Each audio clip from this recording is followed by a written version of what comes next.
So, Kubey. Ooh, didn't spin very good. I'm guessing lightweight. Yeah. Yep. Okay. Got my new twosun bench knife. Double detent. Ooh, man, that thing is stunning. I'm giving a couple of those away. Alright. Man, look at this thing. I think I'm going to like it. You never know. I mean, appearances can be very deceiving. But yeah, I'm looking forward to this one. It's been here a while. A lot of these Kubeys have. Alright. Let's get in it. I mean, look at this G10. Really nice texture on it. Fine, fine grit, I guess. But very nice. Man, let's get this out. So, really nice sharp jimping on that flipper tab. Oh, goodness.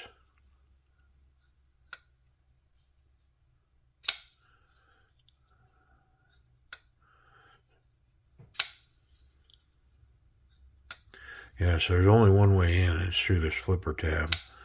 But, wow. This is a Kershaw design. It's an Aus 10 steel. I wonder what the name of this one is. Let me check. So this is the Kubey Neo. Yeah.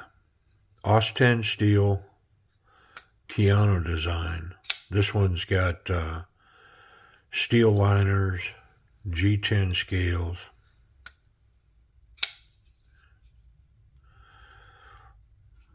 I mean, pretty fundamental pocket knife. Little shakedown.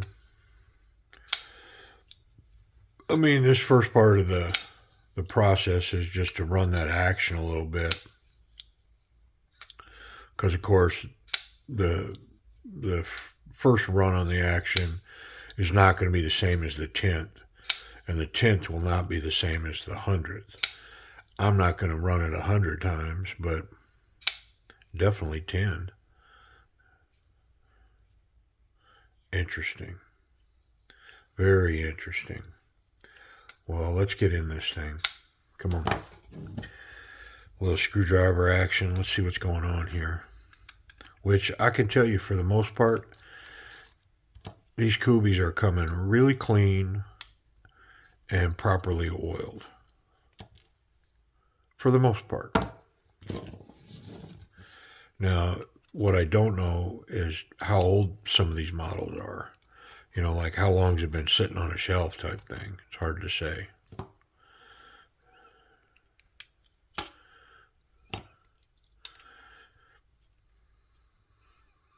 Yeah, so I can tell they've stonewashed the edge of this steel liner to make it match this bead blasted steel here.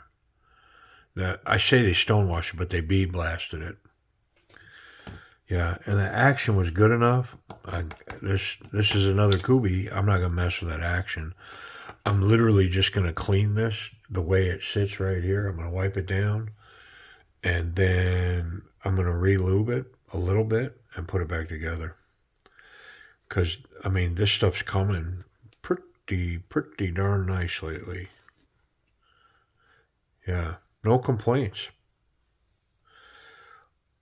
Definitely minimal work needed. Like there's no oil up under these scales.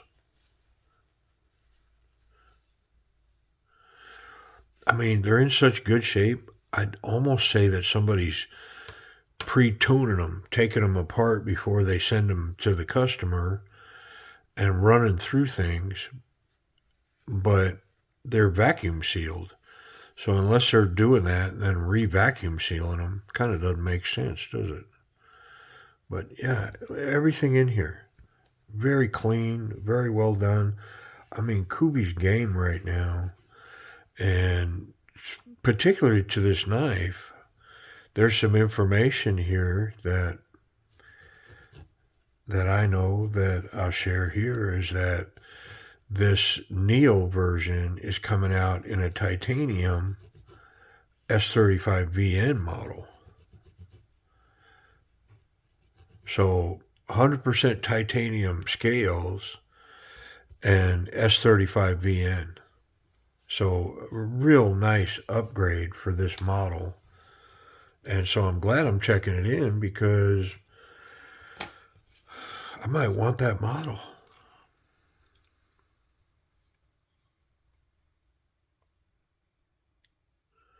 So on these pivot pins, I've talked about it many times on all these Kubeys I do, but there's a little nib.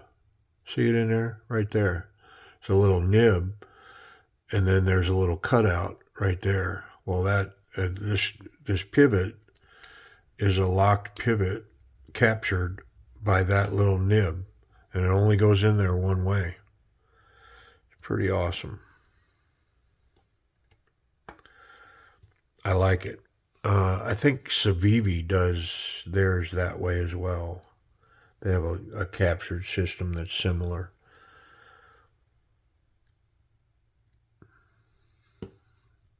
I would think fairly inexpensive in the long run to manufacture and produce, but to not have a captured pivot doesn't make sense knowing what we know about knives and how many people disassemble and clean and tune their knives.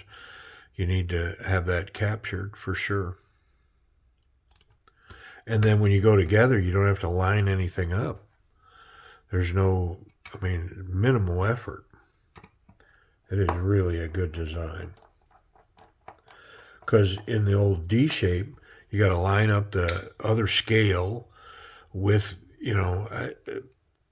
again, it's not super hard or anything that can't be done. It's just, it's superior. It's better.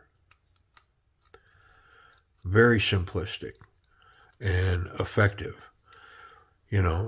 Somebody could make the argument, well, it's just a flimsy piece of, yeah, but there's no tension on that. Once it's sucked down, the tension is on between the two pieces of the pivot. That tension is only to hold it so that you could suck the one side in and get it tight. So it's plenty stout for doing that, for serving its purpose.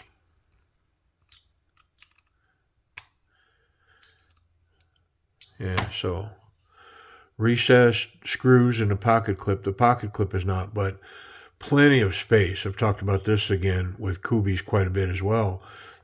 They're not recessing the clip on a lot of these into the G10.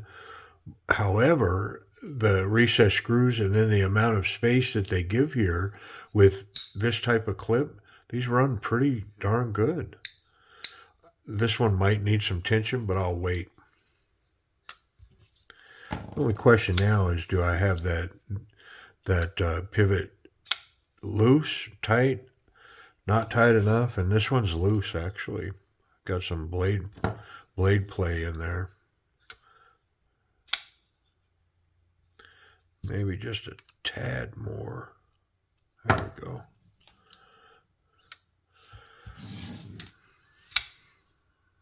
Yeah, solid. Solid. Of course, I'm trying to rock the blade this way, and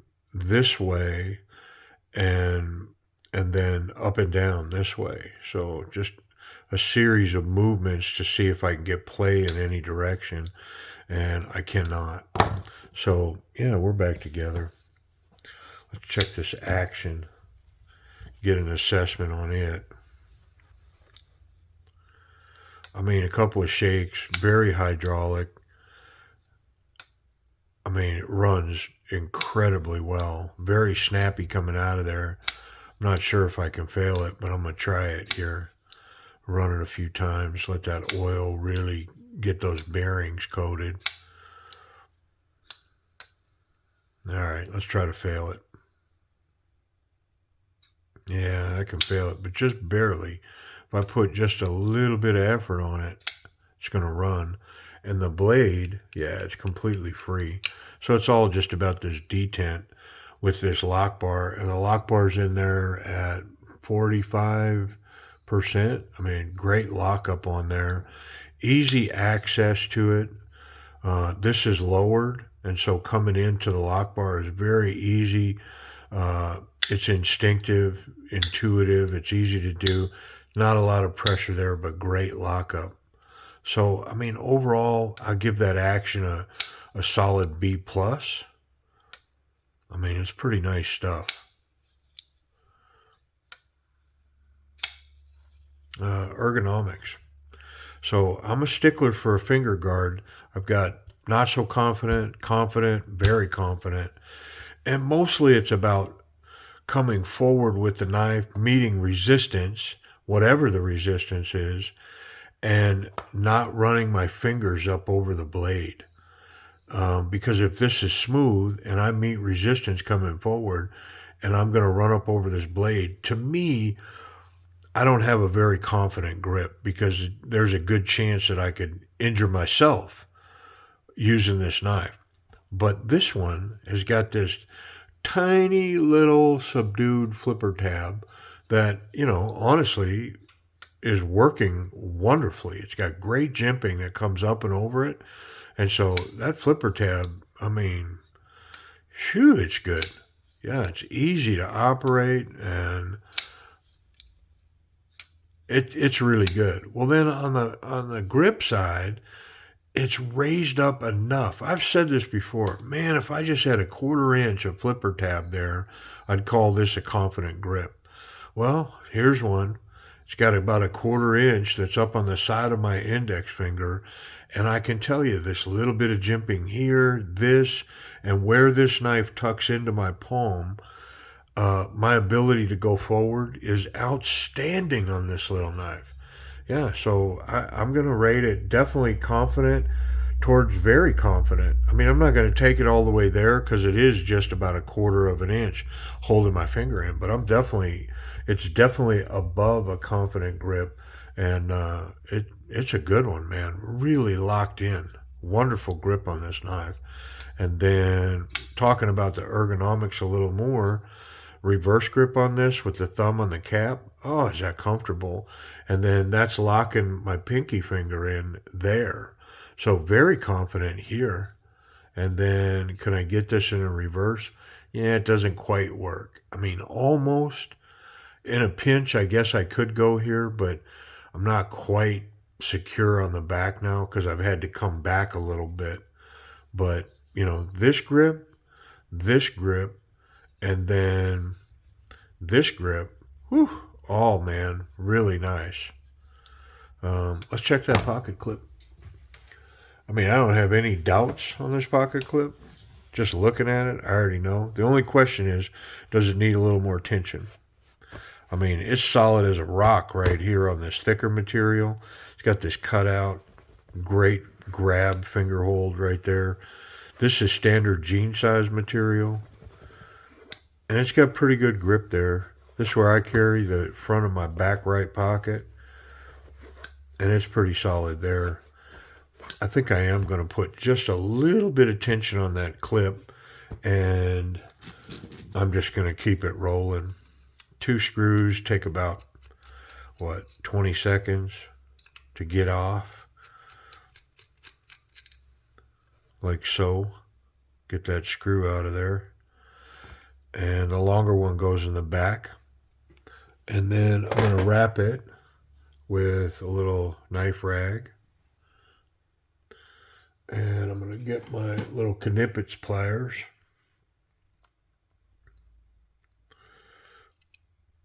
And I'm going to grab that clip. And what I want to do, I'm going to show you, I want to squeeze that together. And the closer I get that, the more tension this pocket clip will have in the pocket.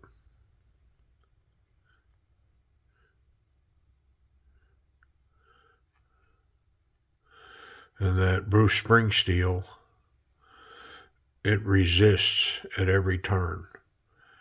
So you just squeeze it and then it'll spring right back. But I did get a little bit of bend in it. So I think that'll be enough to create the tension that I'm looking for in this clip.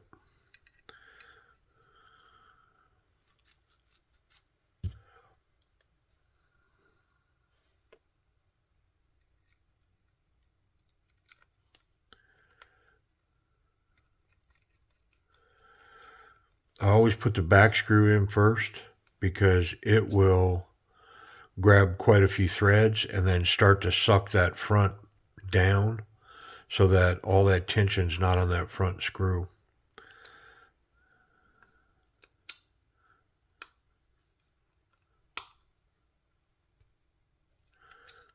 And then back and forth a little bit. So as I tighten one, the other will become a little loose. All right, let's check it. Oh yeah, it's a dryer clip now. And what I mean by that is if I put that right there in that pocket and I use a dryer to illustrate tumbling on the ground. If I got in a tussle, I'm tumbling on the ground, and at some point I think, man, I better put a weapon in my hand. I reach for this knife. This knife is going to be right there where I left it. And then I can bring this to bear if I need to. And I use a dryer because what I'm saying is I could put this knife right here, throw it in the dryer for 20 minutes, and it bang and boom, bang. When I brought this pair of shorts out of the dryer, this knife would be right there. Yep. Now, can it dislodge from there? Obviously it can. It's not secured like that. It's not 100%, but it's a good percentage now that I put that tension on there. Yeah. Yep. Clip's awesome. Let's check for safety. Can I make blade contact anywhere? Not through those scales in the back, and the tip is lowered and protected. So the clip is good, the tip is good, and I'm confident that I could put this in the pocket and not have incidental blade contact. Yeah, pretty cool. Wonder how sharp it is. Tall, flat grind blade like that, thin blade stock. I'm guessing really sharp, but let's see. Yeah. Yeah. No quandaries on the sharpness of that blade. It's bringing the heat for sure. All right, so price and availability. What do we got? Neo. Kubey Neo with OS10 steel, steel liners, and G10.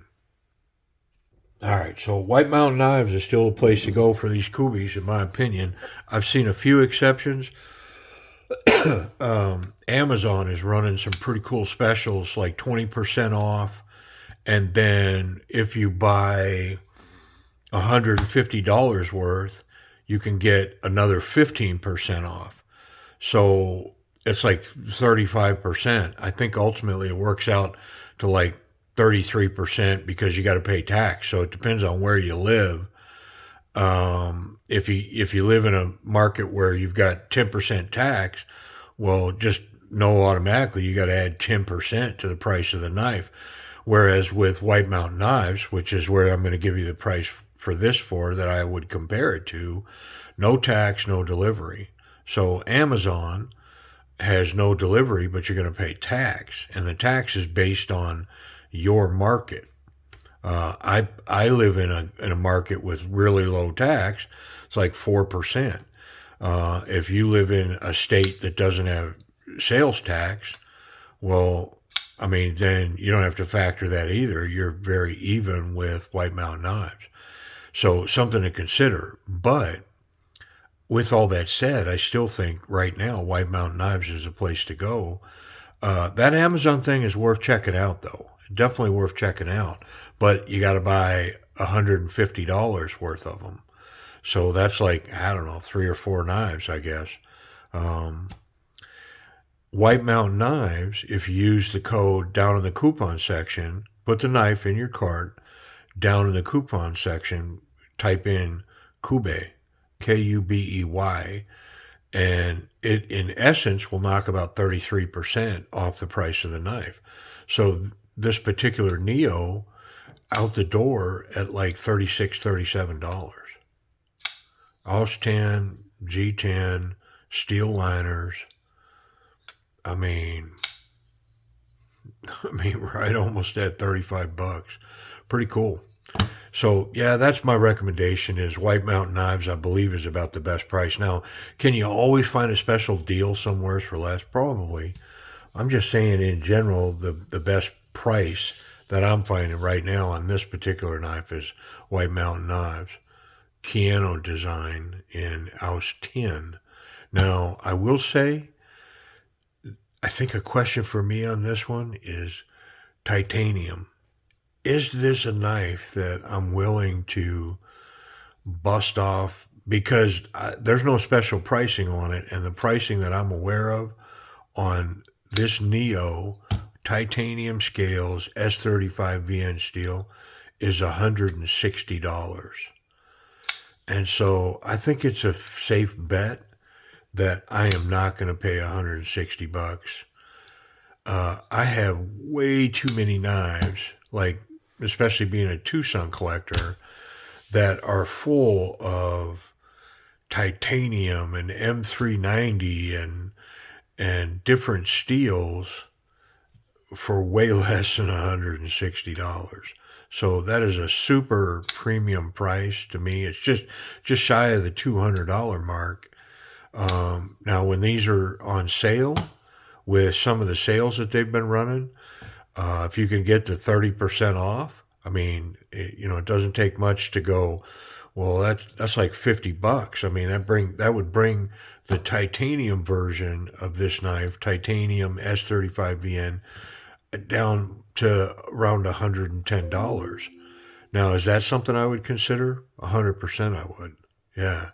At $110, in this knife, titanium scales S35VN, yeah, I'm looking at that. I'm looking hard at it. But at 160 bucks, probably not for me. Not right now. I'll wait for it to go on sale. So, Kubey Neo, appreciate you watching.